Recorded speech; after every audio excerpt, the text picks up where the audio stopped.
Eh bien, offrons-lui encore un petit mot de prière avant d'ouvrir la parole. Maintenant, Père Céleste, nous sommes conscients que nous sommes aussi comme des enfants. Et tu aimes être avec nous et adorer avec nous. Et alors que nous t'adorons et que tu nous aimes et que tu nous tiens dans tes bras, et que tu envoies ton Saint-Esprit et nous fais savoir que tu es vivant et que tu es notre Père, nous te disons un grand merci. Maintenant, puisse le Saint-Esprit venir vers nous ce soir. Aime chaque cœur, Seigneur. Donne-nous une bénédiction toute fraîche, Père. Déverse sur nous les gouttes de rosée de la miséricorde. Ne regarde pas nos péchés, ils sont trop nombreux, Seigneur. Pardonne-les simplement, n'en tiens pas compte, Père. Et prends-nous simplement dans tes bras et guéris nos maladies. Et purifie nos âmes et libère nos esprits, Seigneur, afin que nous puissions t'adorer et te louer. Et comme de petits enfants qui courent dans la maison, sachant simplement que Papa veille sur nous, accorde-le, Seigneur. Maintenant, nul n'est capable d'interpréter la parole, nous en sommes conscients. Jean a vu le livre dans la main droite de celui qui était assis sur le trône. Et il n'y avait personne dans le ciel, ni sur la terre, ni sous la terre, qui était digne de prendre le livre, et de l'ouvrir ou d'en rompre les sceaux. Et un agneau est apparu, qui avait été immolé depuis la fondation du monde, et lui était digne. Il a pris le livre, a rempli les sceaux, et a ouvert le livre. Ô agneau! Viens ce soir, ouvre pour nous le livre, Père, tandis que nous nous attendons à toi, car nous le demandons au nom de Jésus, l'agneau de Dieu. Amen. Ce soir, j'ai choisi ici un petit verset des Écritures de 3 mots.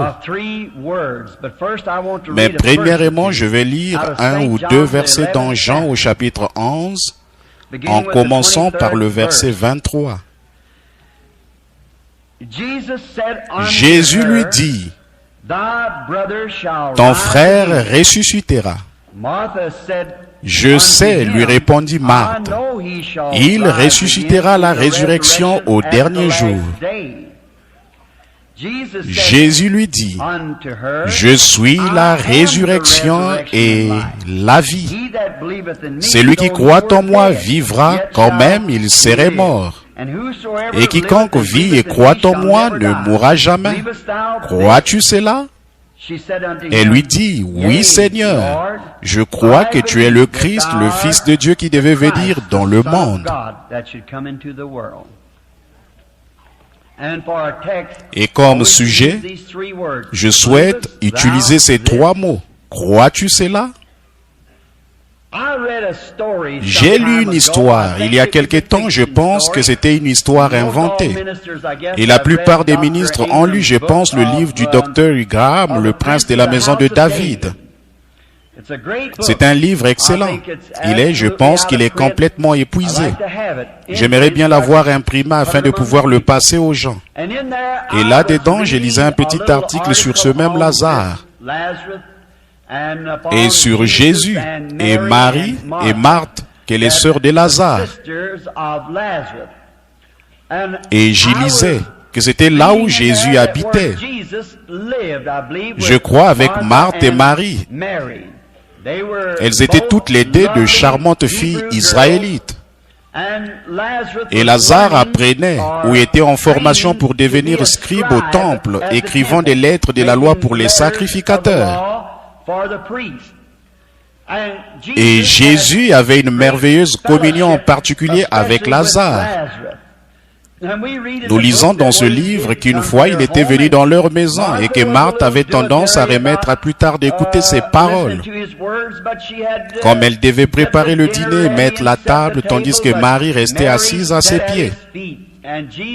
Et Jésus dit que Marie avait choisi les meilleures choses. Et alors, on nous raconte que Lazare était celui qui avait conduit Jésus vers Jean. Dans l'histoire des livres du Dr. Graham et sur le prince de la maison de David. Cependant, bien que cela ne soit peut-être pas vrai, je ne sais pas, mais simplement pour décrire le contexte, il était censé avoir habité chez eux.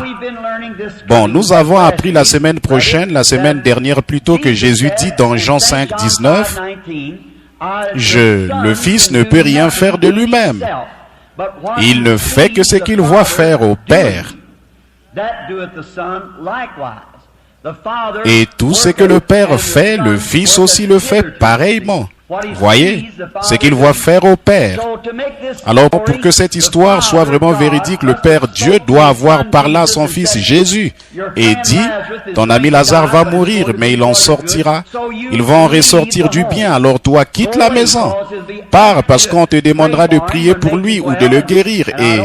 Et je ne veux pas que tu fasses cela. Si vous regardez le déroulement de l'histoire, vous verrez que la tournure que prennent les choses aboutit à cette vérité.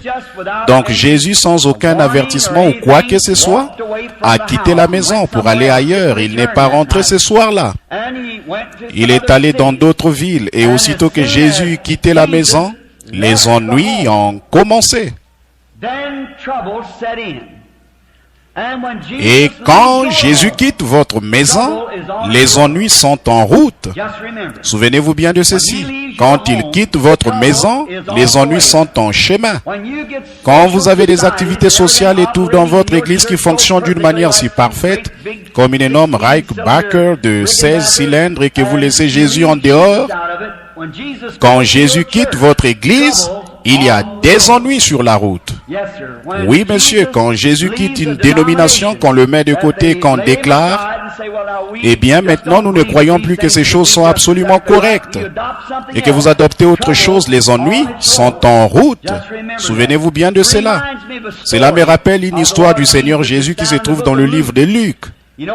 Vous savez, quand il n'était qu'un garçon d'une douzaine d'années, les gens de sa famille l'avaient amené dans la coutume chaque année à la fête de la Pentecôte.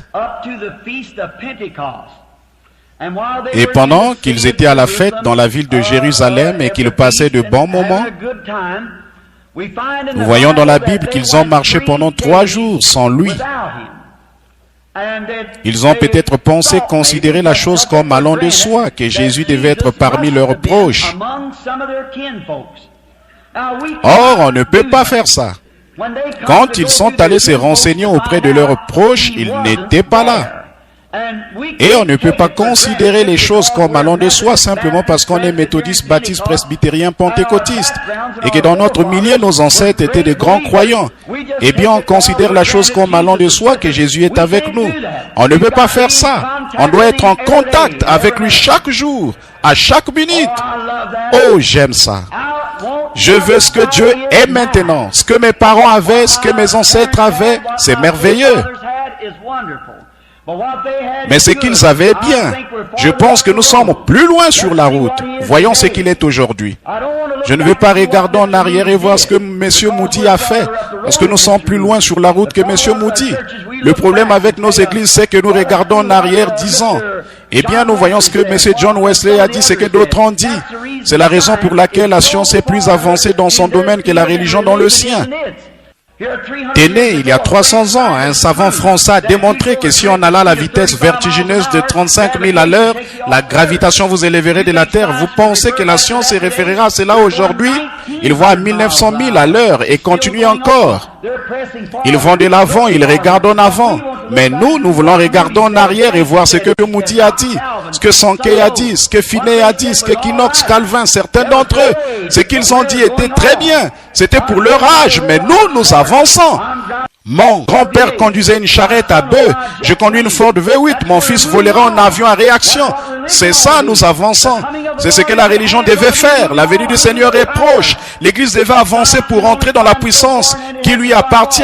La science peut monter seulement jusqu'à un certain point et ensuite elle doit redescendre. Mais nous avons des sources inexploitées, intactes de la puissance illimitée de Dieu dans lequel nous devons entrer.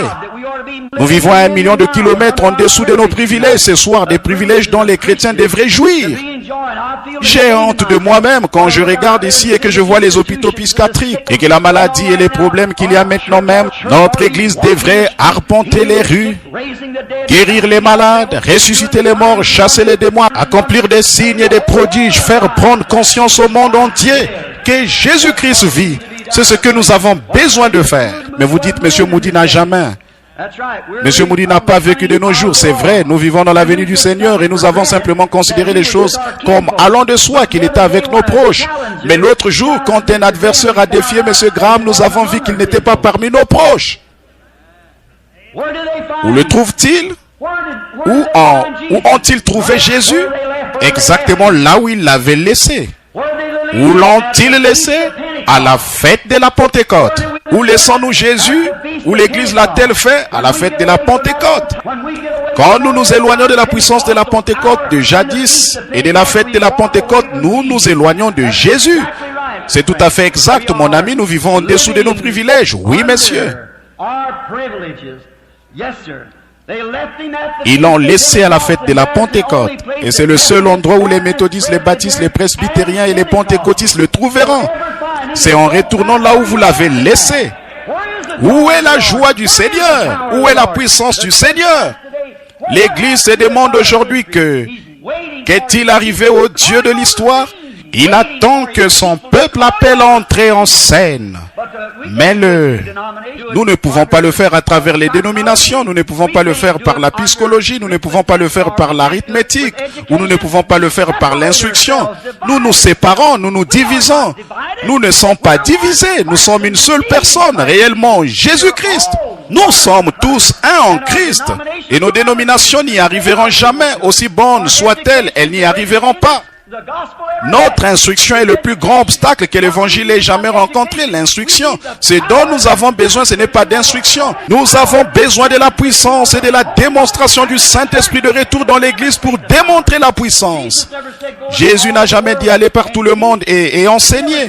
Il n'a jamais dit aller par tout le monde et faites. Il a dit aller par tout le monde et prêcher l'évangile. Et l'évangile, c'est démontrer la puissance du Saint-Esprit, la résurrection. Nous sommes toujours 1 million de kilomètres en deçà d'où nous devrions être. Avançons, retournons là où nous l'avons laissé à la fête de la Pentecôte. Jésus a dit dans Jean, je crois au chapitre 15, il a dit, je suis le cep, vous êtes les sarments. Eh bien, alors si le cep a produit le premier sarment et qu'à partir de ce sarment a été écrit un livre des actes, le second sarment produira un autre livre des actes. Le troisième sarment produira un autre livre des actes. Et chaque sarment qui sort de ce cep sera semblable au premier sarment. Bon, on peut greffer. Nous savons cela. J'ai vu un citronnier, environ 8 différentes sortes de fruits. J'ai vu un oranger qui portait des pamplemousses, des citrons et tout le reste, mais ils ont été rattachés.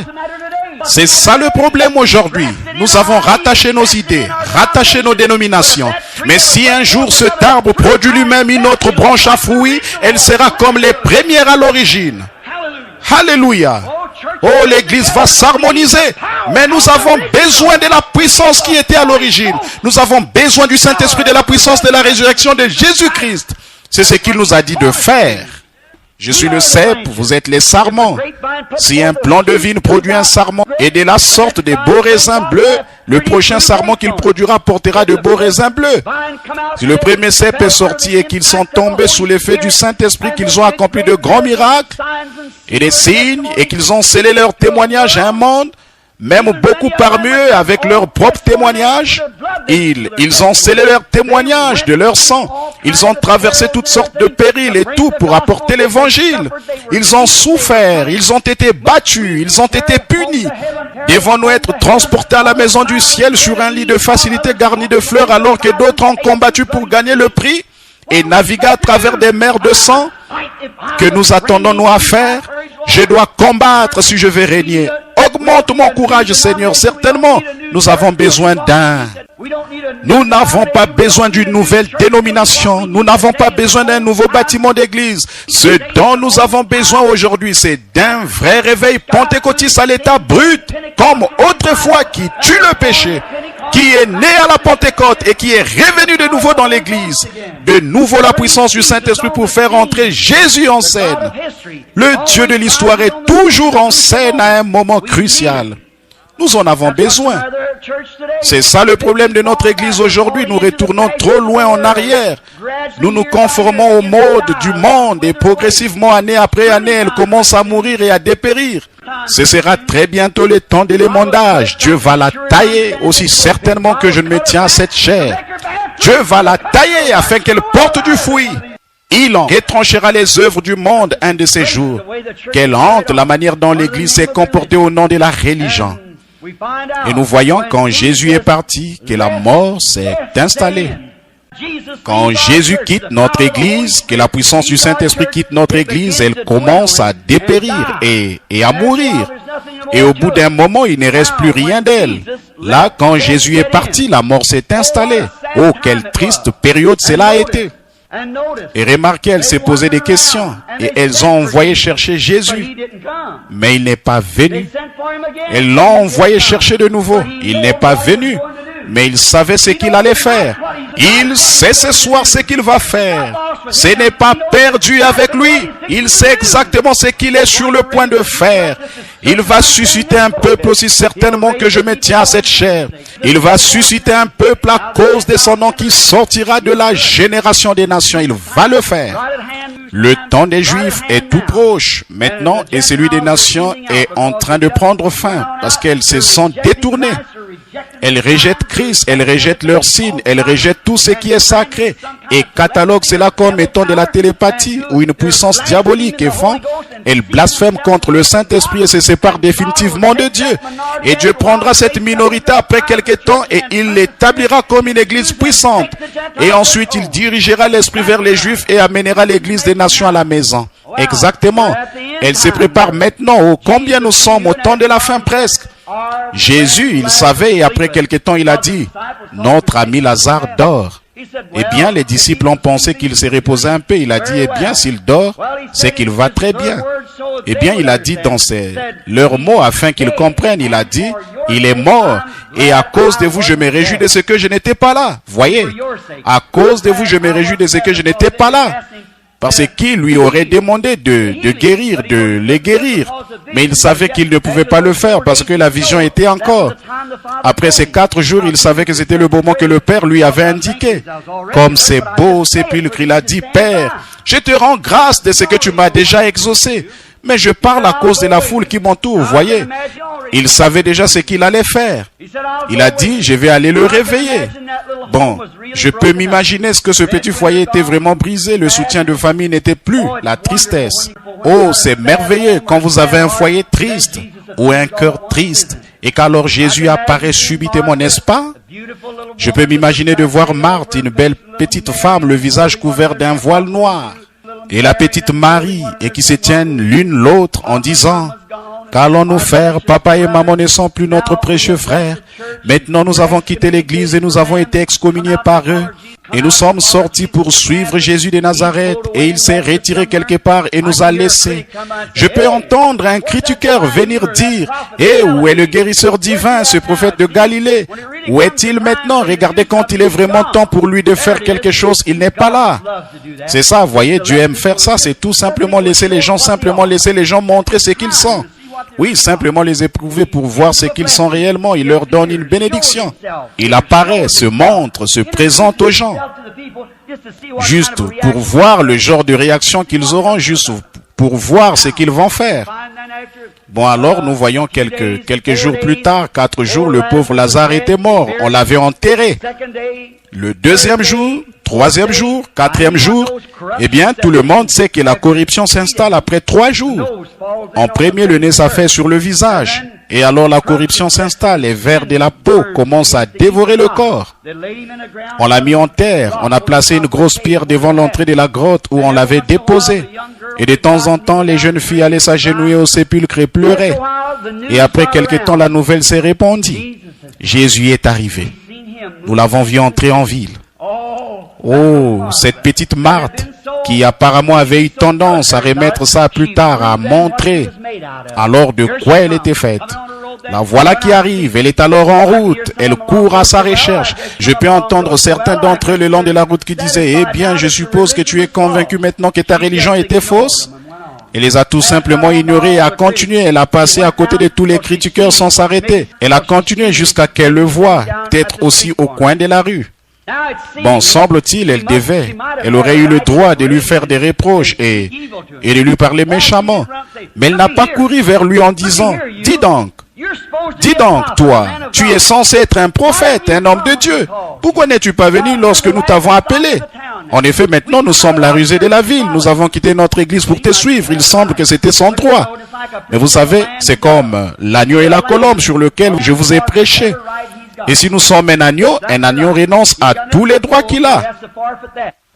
C'est tout à fait vrai. Il n'a que de la laine, alors il doit renoncer à cela. Et vous renoncez à tous les droits que vous avez afin de servir Dieu. C'est exactement cela. Je m'en prenais aux femmes à propos de leur façon de porter ces espèces de petits vêtements, vous savez. Et elles ont dit, eh bien, nous sommes américaines. Nous pouvons faire ce que nous voulons. J'ai dit, c'est tout à fait exact. Mais si vous êtes un agneau, vous renoncerez à vos droits. Fumer des cigarettes et avoir un comportement inconvénient comme ça, c'est la pire chose qu'une femme ait jamais faite. C'est tout à fait exact. Il n'y a pas longtemps, une dame m'a dit, en me parlant, elle a dit, mais frère Branham, on ne fait pas d'autres genres de vêtements. J'ai dit, mais on fabrique toujours des machines à coudre et on vend du tissu. Il n'y a absolument aucune excuse, c'est tout à fait exact. Souvenez-vous, un jour il se peut qu'ici vous soyez pur vis-à-vis de votre mari, mais vous aurez à répondre d'adultère pour cela, très certainement, car quiconque regarde une femme pour la convoiter a déjà commis un adultère avec elle dans son cœur. Qu'est-ce qui se passe avec les femmes pentecôtistes aujourd'hui? C'est la question que je me pose. La façon dont vous êtes éloigné de l'ancienne ligne de conduite. La façon dont vos mères avaient l'habitude de porter de longs cheveux. Et aujourd'hui, les femmes pentecôtistes peinturlurées comme pour le mardi gras se coupent les cheveux et portent de petits vêtements courts comme ça, exactement comme tout le reste.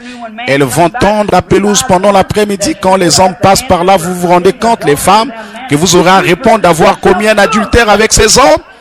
Vous vous présentez à eux dans ce but. C'est un mauvais esprit sur l'église et les gens, et ils ne le savent pas, aveugles, et ils ne le savent pas, c'est la vérité. Vous dites peut-être que je n'ai pas le droit de dire cela en tant qu'évangéliste. Eh bien, je dois suivre la conduite du Saint-Esprit, c'est tout ce que je peux dire. Vous, si je vous rencontre au jugement, alors je n'aurai pas à voir votre sang sur mes mains. Éloignez-vous de chaque pouce de terrain qui semble appartenir à Satan. Restez-en éloignés, partez de là. Peu importe combien de vedettes de télévision, vous n'êtes pas une vedette de télévision, vous êtes une fille de Dieu. J'ai prêché dans l'église d'un pasteur l'autre matin au sujet d'un vieil esclave au temps où on vendait les esclaves il y a longtemps. Et ils avaient l'habitude de venir là et de les acheter aux enchères. Et les gens étaient là. Ils sanglotaient, pleuraient à cause de leur patrie dans laquelle ils ne retourneraient plus jamais. On devait leur donner le fouet. On les achetait comme on achetait une automobile pour n'importe quoi. On fixait un prix et on vendait ces êtres humains. Un jour, un acheteur est passé par là, un courtier, dans une grande fonda, une grande plantation plutôt. Il a dit, combien d'esclaves avez-vous à vendre? Il a dit, eh bien, j'en ai quelques-uns à troquer. On essayait de faire qu'ils soient plus grands. On prenait ses mères, ses pères. Si la femme qu'ils avaient épousée était une petite femme chétive, on prenait ces grands hommes en bonne santé, on les faisait se reproduire comme des chevaux, des animaux. Ce n'était pas bien du tout. Dieu a fait l'homme. L'homme a fait les esclaves. Ce n'est pas bien dès le départ. Jamais. Dieu ne veut pas qu'un homme soit un esclave. Non, messieurs, et aucun. Regardez ce qui s'est passé. Et au milieu de tout cela, ce gars a dit, eh bien, j'aimerais en acheter quelques-uns. Il avait remarqué là un jeune gars. On n'avait pas besoin de lui donner le fouet. Il avait le menton relevé, la tête haute, comme un vrai monsieur. Il allait et venait. Et le courtier a dit, j'aimerais l'acheter. Il a dit, mais il n'est pas à vendre. Il a dit, eh bien, pourquoi? A-t-il dit, c'est le chef? Il a dit, non, c'est un esclave. Eh bien, il a dit, comment ça? Est-ce que vous le nourrissez mieux que les autres? Il a dit, non. Il mange là-bas à la cantine avec les autres, c'est un esclave. Il a dit, qu'est-ce qui le rend si différent des autres? Et le chef a dit, je me suis moi-même longtemps posé la question, mais un jour, j'ai trouvé. Là-bas, dans sa patrie, son père est le roi de la tribu. Et bien qu'il soit un étranger loin de chez lui, il sait toujours qu'il est le fils d'un roi. Et il se comporte comme tel. Si un indigène africain pouvait se rendre compte que son père est un roi et qu'ici un étranger dans un pays lointain, il pouvait toujours savoir qu'au-delà de la mer, il est le fils d'un roi. Comment devraient se comporter les femmes et les hommes alors que vous êtes des fils et des filles de Dieu? Agissez en conséquence. Certainement, comportez-vous bien. Nettoyez vos vies et agissez comme des fils et filles de Dieu. Pas étonnant, regardez la condition. Nous y voilà. Oh, la petite Marthe, elle est sortie en courant. On penserait qu'elle aurait trouvé le moyen de lui reprocher quelque chose. Pourquoi n'es-tu pas venu vers mon frère? Regarde ce que nous avons fait pour toi et tu nous as laissé tomber. Eh bien, si elle avait dit cela, l'histoire ne se serait jamais terminée de la manière dont elle a fait. Non, messieurs. Il s'agit de la manière dont vous vous approchez d'un don divin de Dieu. Si Dieu envoie un don, vous devez vous en approcher comme il faut. Si vous attendez à en obtenir quelque chose, vous devez en approcher comme il faut. Et Marthe savait cela. Elle avait probablement lu quelque chose au sujet de la femme sunamite et de son bébé. Et elle, si cette femme sunamite savait que Dieu était en Élie, combien plus encore était-il en Jésus? Assurément. Alors elle est venue avec la bonne approche, elle a couru et elle est tombée à ses pieds. J'aime ça. Elle est tombée à ses pieds et a dit, Seigneur. C'est son titre correct, c'est ce qu'il était. Il était son Seigneur. Seigneur, si tu avais été ici, mon frère ne serait pas mort. Oh là là, je peux juste m'imaginer voir son grand cœur lorsqu'il a regardé cette belle femme. Les larmes coulant sur ses joues, elle a dit, Seigneur, si tu avais été ici, mon frère ne serait pas mort. Regardez ce qu'elle a dit. Mais même maintenant, Seigneur, bien qu'il soit mort, bien que les vers rampent à travers son corps, même maintenant, Seigneur, tout ce que tu demanderas à Dieu, Dieu te l'accordera. Oh, voilà le secret. Il se pourrait que vous disiez, j'ai fait le tour de tous les hôpitaux, le médecin dit que je vais mourir. Mais même maintenant, Seigneur, je suis estropié à cause de l'arthrite, je ne peux pas bouger, mais même maintenant, Seigneur, ce petit bébé hydrocéphale avait une tête de cette taille-là. Hier soir, on ne pouvait rien faire, cela avait continué à s'étendre et à faire éclater sa tête et faire mourir. Mais même maintenant, Seigneur, il est toujours le même Dieu. Il est toujours le même Seigneur, même maintenant Seigneur, et il est assis à la droite du Dieu Tout-Puissant, intercédant pour les choses que nous déclarons qu'il a faites pour nous. Maintenant, je me sens vraiment religieux, assurément. Vous allez de toute façon me traiter d'exalté, alors autant commencer tout de suite et en finir avec ça. Alors oui, messieurs, même maintenant, Seigneur, tout ce que tu demanderas à Dieu, Dieu le fera. Demandez n'importe quoi au Père en mon nom, je le ferai, a dit Jésus. Même maintenant, Seigneur, tout ce que tu demanderas, Dieu te l'accordera. Oh, cela a dû remuer son grand cœur. Il a dit, ton frère vivra de nouveau. Elle a dit, oui, Seigneur, il vivra, c'est un bon garçon. Il sortira lors de la résurrection générale au dernier jour. Ces Juifs croyaient à la résurrection générale. Il sortira à la résurrection des derniers jours. Regardez-le. Il s'est ressaisi dans sa petite personne. Il a dit, je suis la résurrection et la vie. Oh là là, jamais homme n'aurait pu dire ça auparavant. Jamais il n'y en aura un après qui puisse le dire. Il est le seul qui puisse le dire. Je suis la résurrection et la vie, dit le Seigneur. Celui qui croit en moi vivra, quand même il serait mort. Et quiconque vit et croit en moi ne mourra jamais. Crois-tu cela? Et elle a dit, oui, Seigneur. Oh, elle savait que quelque chose était sur le point d'arriver obligatoirement. Quand la foi émanant d'un cœur pur rencontre Dieu, les rouages s'assemblent comme cela. Quelque chose doit se produire. Je défie cet auditoire ce soir au nom de Jésus-Christ. Laissez votre foi se connecter à Dieu comme cela. Dans quelques minutes, nous aurons une autre Pentecôte. Un réveil tel éclatera dans cette ville qu'il n'y aurait pas assez de policiers dans tout le pays pour les retenir. C'est vrai, il y aura un véritable réveil. Même maintenant, Seigneur. Eh bien, Seigneur, on s'est déjà fait prendre par ceci, on a fait ceci et fait cela. Peu importe ce que vous avez fait. Même maintenant, Seigneur, il attend que vous fassiez appel à lui. Crois-tu cela? Bien sûr, oui, monsieur. Même maintenant, tout ce que tu lui demanderas, où l'avez-vous mis? Maintenant, il descend au sépulcre. Il était suffisamment homme pour pleurer. Il était suffisamment Dieu pour ressusciter les morts. Ici, il y a quelque temps, une femme qui appartient à un certain groupe de gens. Ce n'est pas du tout mon habitude de mentionner des dénominations, mais cette femme, ils ne croient pas que Jésus était divin. Ils ont dit qu'il était seulement un prophète. Bon, il était. S'il était seulement un prophète, nous sommes tous dans le péché. Il était soit Dieu, rien de moins que Dieu, soit le plus grand imposteur que le monde ait jamais eu, c'est vrai. Il était plus qu'un homme. Elle a dit, il n'était pas divin.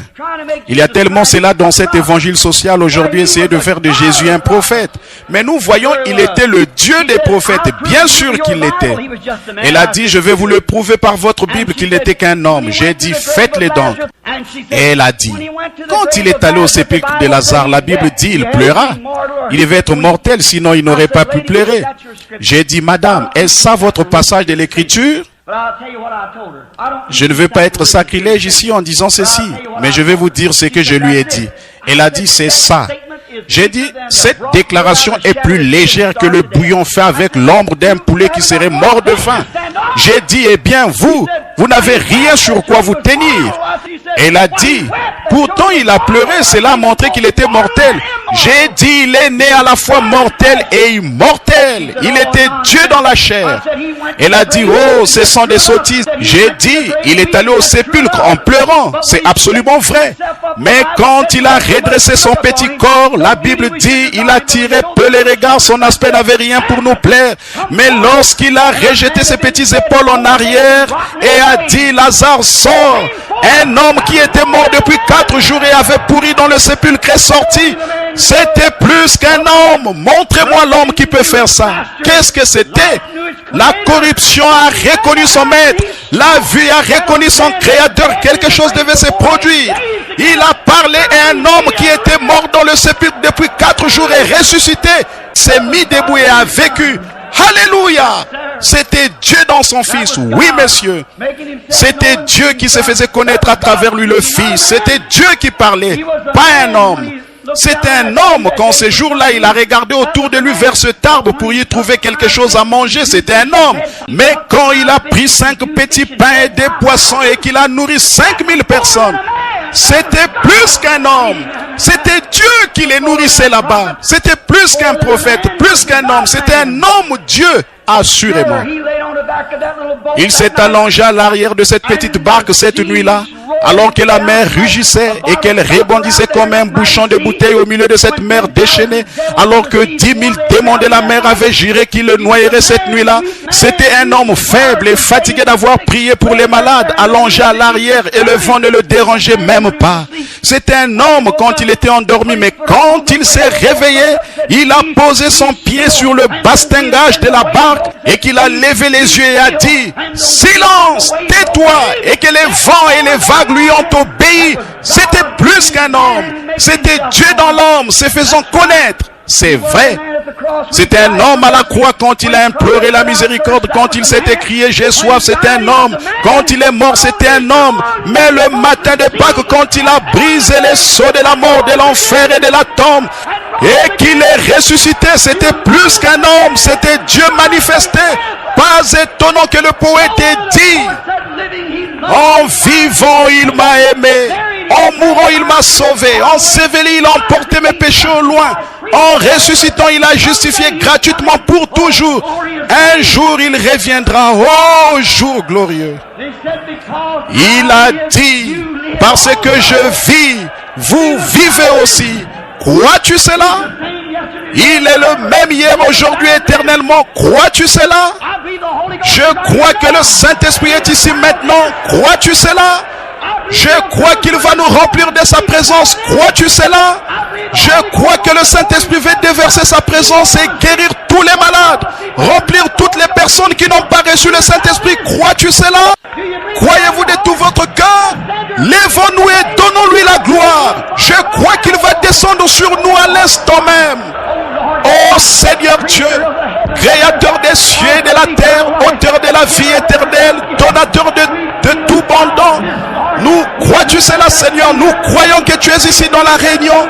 Nous croyons que c'est toi qui bénis nos âmes. Nous croyons que c'est toi qui déverses ton esprit sur nous. Nous croyons que tu es le même hier, aujourd'hui, éternellement. Nous croyons que tu vis à jamais et que nos noms sont écrits dans le livre de vie de l'agneau. Tous les cieux et la terre passeront, mais nous vivrons à jamais parce que tu vis à jamais. Seigneur, tu nous l'as promis. Nous le croyons de tout notre cœur. Avec tout ce qui est en nous, nous le croyons, Seigneur. Je l'aime. Je l'aime. Croyez-vous en lui? Je crois que c'est le Saint-Esprit. Il y a quelque chose qui descend sur nous. Crois-tu cela? Je crois qu'il veut guérir chaque personne maintenant. Crois-tu cela? Levez les mains vers lui. Levez-vous. Crois-tu cela? Le Saint-Esprit est ici. Ceci, c'est cela. Pierre a dit ceci, c'est cela. C'est ça. Le Saint-Esprit.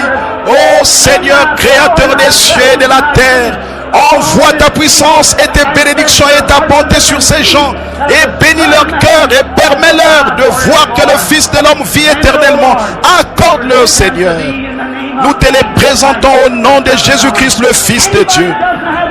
Quiconque n'a pas le Saint-Esprit, levez les mains, louez Dieu. Je crois qu'il va descendre sur vous. Que quelqu'un leur impose les mains, c'est maintenant l'heure. Pourquoi attendre encore? C'est maintenant le moment. C'est maintenant le moment pour la Pentecôte de revenir à Dieu. Mettez-vous en règle avec Dieu. La Pentecôte, que vos cœurs soient rémiés par la puissance du Dieu vivant.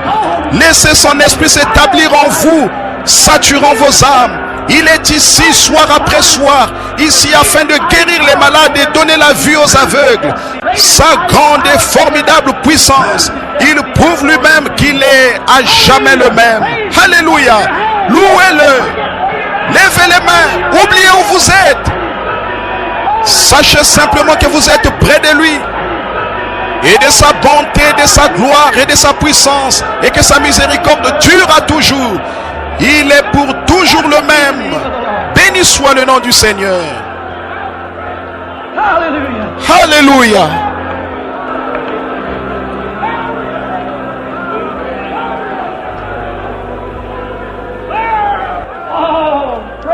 Oh, gloire à son Saint-Nom.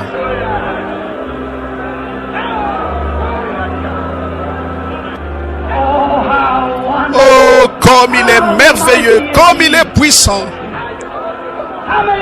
Combien veulent consacrer leur vie à Dieu maintenant?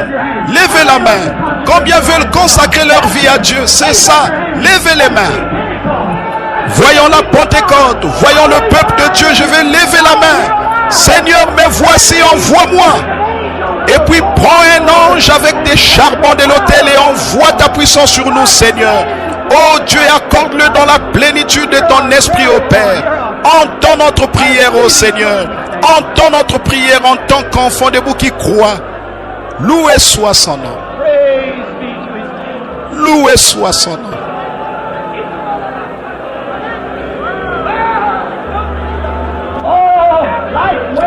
Oh, comme les vagues de gloire qui descendent. Oh, les gouttes de rosée de la miséricorde. Oh, que Dieu soit loué, que nos âmes attendent. Crois-tu cela? Crois-tu cela? C'est le Saint-Esprit qui vient. C'est cette force invisible qui nous pousse dans le royaume de Dieu, les bénédictions de la Pentecôte. Revenez à la maison. Vous êtes attendus à la maison. Vous êtes des gens précieux. Dieu veut que vous vous consacriez. Femmes, nettoyez vos vies. Hommes, nettoyez vos vies. Allons et retournons à Dieu et servons Dieu d'un cœur vraiment pur.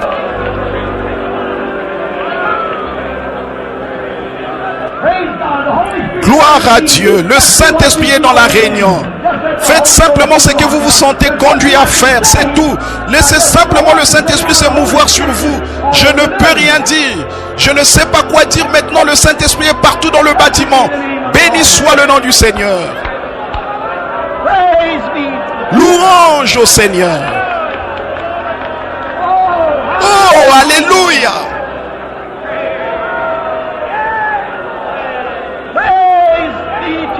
Alléluia, louange au Seigneur, gloire au Seigneur. Oh, comme c'est merveilleux, comme c'est glorieux.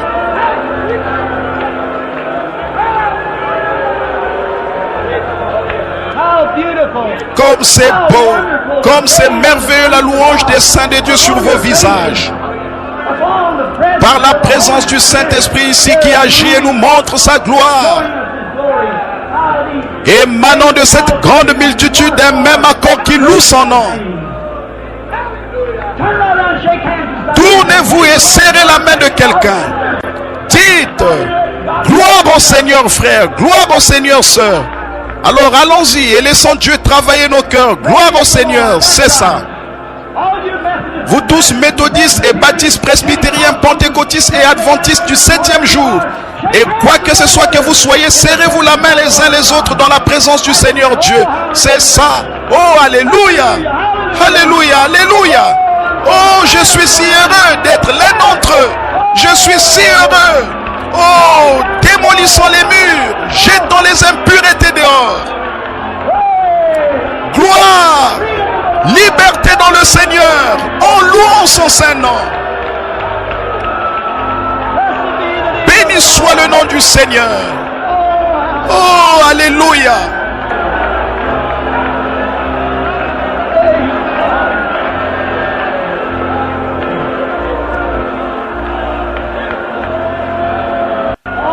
Oh, j'aime voir ça. Des gens qui se serrent la main et dont les visages s'illuminent.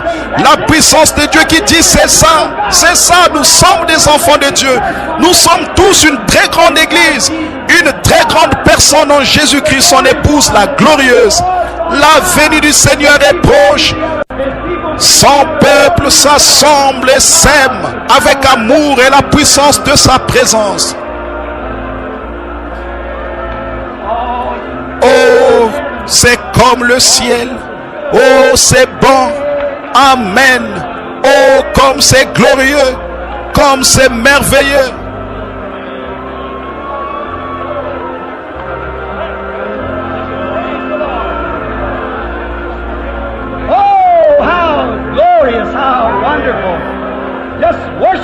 Simplement d'adorer le Seigneur en esprit et en puissance. Quel moment!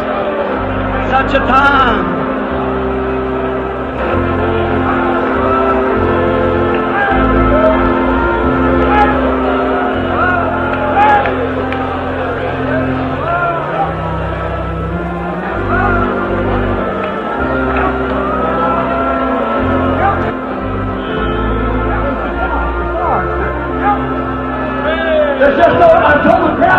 C'était pour s'arrêter, nous commençons. On ne peut pas, j'ai dit aux frères, on ne peut pas s'arrêter ici. On ne peut pas ici, puisque nous n'avons pas commencé, il n'y a pas lieu de nous arrêter. Absolument, absolument. Merveilleux. Combien se sentent vraiment bien, simplement la présence du Seigneur. Oh là là, c'est merveilleux, la présence du Seigneur ici. Maintenant, la présence du Seigneur est ici pour guérir les malades, rétablir les gens. Croyez-le tout simplement. Le croyez-vous?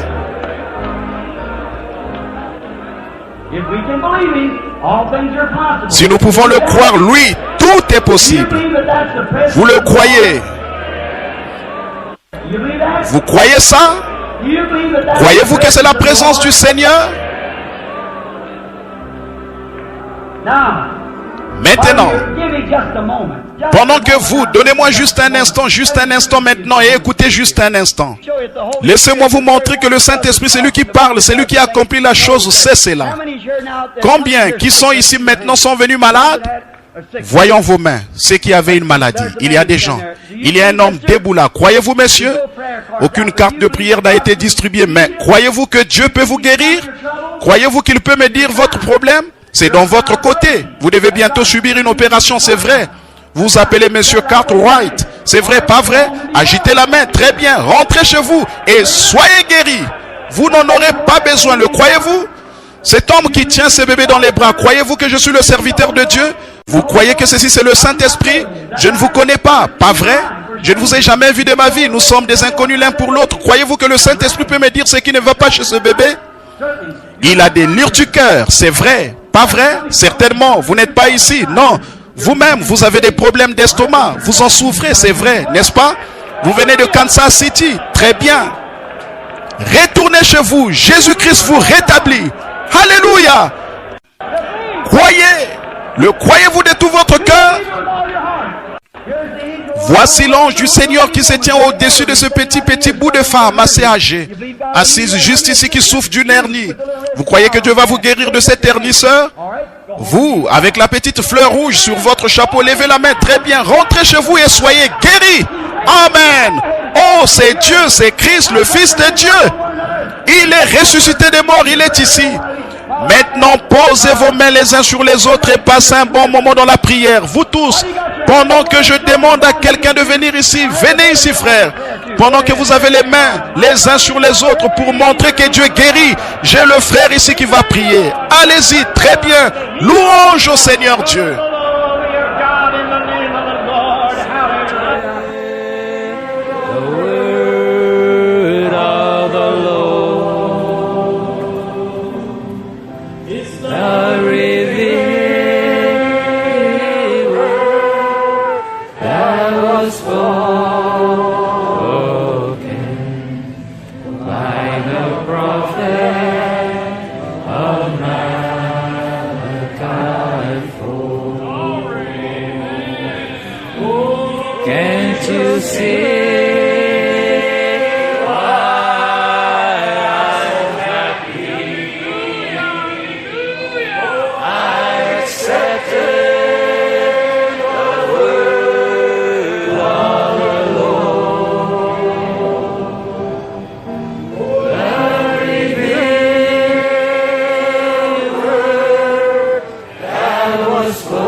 Let us remain standing as we welcome to the pulpit this morning, this afternoon, God's prophet and messenger to bring us